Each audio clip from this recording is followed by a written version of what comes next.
Vous avez peut-être vu cet article du Guardian, cinglant, sur la propreté à Paris. Voilà, donc quel article publié? D'après le journal britannique, Paris est l'une des villes les plus sales d'Europe. Je vais juste lire un extrait.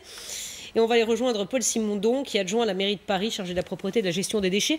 La ville des Lumières et du romantisme est devenue une vieille ville sale que les habitants ont surnommée Paris poubelle. Graffiti, les trottoirs sont jonchés de scooters et vélos électriques et jalonnés de crottes de chiens et de mégots de cigarettes. Bonjour Paul Simondon, ça fait beaucoup, hein. Il est dur cet article du Guardian. Il va un peu loin ou est-ce que vous pensez que ça reflète quand même un petit peu la réalité ? Le même journal faisait le même article sur la ville de Rome il y a quelques mois et quelques mois avant sur certains quartiers de Londres. De toute façon, toutes les grandes villes européennes sont soumises à de très grandes incivilités et à la question de gérer la malpropreté qu'elles engendrent. Et oui, ces incivilités, elles sont fortes. C'est ce que dit la journaliste d'ailleurs dans cet article. Les Parisiens les constatent tous les jours et ça les agace et parfois ça les exaspère et je les comprends. Mais c'est la faute situation n'est pas satisfaisante. C'est la faute des Parisiens, c'est ça ce que vous dites? Est-ce que vous pensez comme Anne Hidalgo vraiment que c'est un problème d'éducation? C'est la faute de tout le monde. C'est la faute de tout le monde, y compris... C'est la faute de tout le monde. Mais d'abord, notre première responsabilité comme ville de Paris, c'est de nettoyer. Et donc c'est ce que nous faisons. Nous augmentons les moyens. Nous avons plus d'agents sur le terrain qu'il y a quelques années, plus 212 depuis 2014. Nous avons un budget de près de 600 millions d'euros par an pour la propreté à Paris. Nous modernisons, nous innovons, nous avons des nouveaux engins électriques, donc ils ne polluent pas, en plus ils font pas de bruit, on peut les utiliser plus tôt le matin.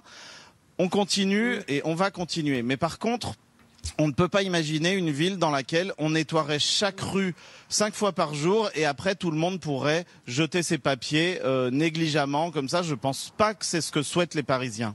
Paul Simondon, donc il faut aussi problème d'incivilité, une prise de conscience. On l'a compris. Est-ce que vous confirmez aussi la hausse des dépôts sauvages à Paris? Est-ce que vous luttez contre ça? Les dépôts sauvages, oui, bien sûr, mais il y a des solutions contre les dépôts sauvages. La ville de Paris met à disposition des Parisiens des rendez-vous pour enlever sa vieille étagère ou son vieux frigo. C'est très facile, c'est gratuit sur paris.fr. Et si jamais vous constatez un dépôt sauvage, utilisez l'application Dans ma rue. Nos équipes, comme ça, en auront connaissance immédiate et pourront l'intégrer dans leur prochaine tournée de ramassage. C'est comme ça qu'on est plus efficace en permettant de participer. Mais bien sûr, il faut aussi verbaliser. C'est ce que nous faisons. C'est pour ça que la maire de Paris met en place la police municipale. En 2018, 144 000 PV. C'est déjà ça. Ce n'est pas encore assez dissuasif.